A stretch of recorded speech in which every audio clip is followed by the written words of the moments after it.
12টি চারের সাথে দুইটা বিশাল ছক্কা। এশিয়া কাপের ঠিক আগ মুহূর্তে ব্যাট হাতে জ্বলে উঠলেন সাব্বির রহমান। ইংল্যান্ডের প্রতিপক্ষ বোলারদের তুলোধুনো করে তুলে নেন দুর্দান্ত এক সেঞ্চুরি, সাথে বুঝিয়ে দিলেন এখনও ব্যাট হাতে তিনি কতটা কার্যকরী। তার মারা শট দেখে রীতিমতো অবাক হয়ে যান এক বোলার।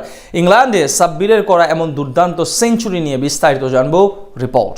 সামনেই বাংলাদেশ দলের জন্য অপেক্ষা করছে টি-20 এশিয়া কাপ। ঠিক তার আগ মুহূর্তে সাব্বির রহমানের ভক্তরা সরব হয়েছিলেন তাদের প্রিয় তারকাকে দলে ফেরাতে। যদিও গত ডিপিএলে 50 ওভারের ম্যাচগুলোতে আহামরি কিছু করতে পারেননি তিনি, তবে ইংল্যান্ডের স্থানীয় লিগে এবার ব্যাট হাতে ঝড় তুললেন এই পাওয়ার হিটার। প্রতিপক্ষ বোলারদের তুলোধুনো করে তুলে নিলেন দুর্দান্ত এক শতক, সাথে চোখ ধাঁধানো সব শট খেলে অবাক করলেন দর্শকদের। এই যাবৎকালে দেশের ইতিহাসে টি-20 ফরম্যাটে অন্যতম বড় প্রতিভা হিসেবে আগমন ঘটেছিল সাব্বিরের। স্বল্প সময়ে ভক্তদের আস্থা অর্জন করে নেন ডানহাতি এই ব্যাটার। তবে অপার সম্ভাবনা এবং সামর্থ্য নিয়ে 22 গজে পদার্পণ করলেও সময়ের সাথে সাথে উন্নতির বদলে নিজের অবনতির দিকেই নজর ছিল তার। 2017 সালে সাব্বিরের খেলা দেখে ওজি কিংবদন্তি স্পিনার নাথান লায়ন তাকে সম্বোধন করেন বাংলার বিরাট কোহলি নামে, কিন্তু অকালে স্বল্প সময়ের ব্যবধানে হারিয়ে যান তিনি।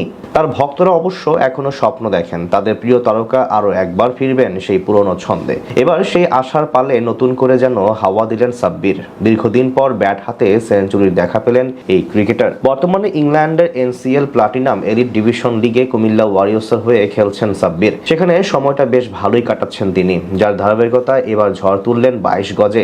এদিন জিএনজি সানডের বিপক্ষে আগে ব্যাট করতে নামে তার দল। মাত্র 53 রানে 3 উইকেট হারিয়ে বেশ ভালোই বিপদে পড়েছিল কুমিল্লা। সেখান থেকে হাল ধরেন সাব্বির রহমান। শুরুতে কিছুটা ধীরগতির হলেও সময়ের সাথে সাথে পাল্লা দিয়ে আক্রমণাত্মক হতে থাকেন তিনি। পুরো ইনিংসে 12টি চারের সাথে 2টি দৃষ্টিনন্দন ছক্কা আসে তার ব্যাট থেকে।